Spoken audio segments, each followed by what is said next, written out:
This is the very very beginning of your journey. তোমাদের জীবন মাত্র শুরু হয়েছে।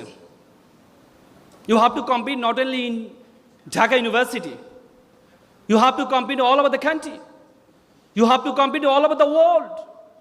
You have to truly think you are global citizen.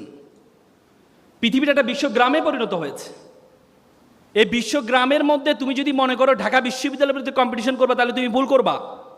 You have to think beyond Bangladeshi border. তোমাকে বাংলাদেশের বর্ডারের বাইরে চিন্তা করতে হবে, বাংলাদেশের বর্ডারের বাইরে চিন্তা করতে হবে। কিন্তু ঢাকা বিশ্ববিদ্যালয়ের শিক্ষার্থীদের একটা কমন সমস্যা, দেখো আজকে আমরা যে এখানে কথা বলছি, তোমরা যে ওখানে বসে আছো, তার মানে কি এটা মিনিং করে যে আমরা তোমাদের থেকে মেধাবী? না, ইট ডাজন্ট মিন যে we are the so much meritorious student than you. No. তারপরও কেন আমরা এখানে দাঁড়িয়েছি?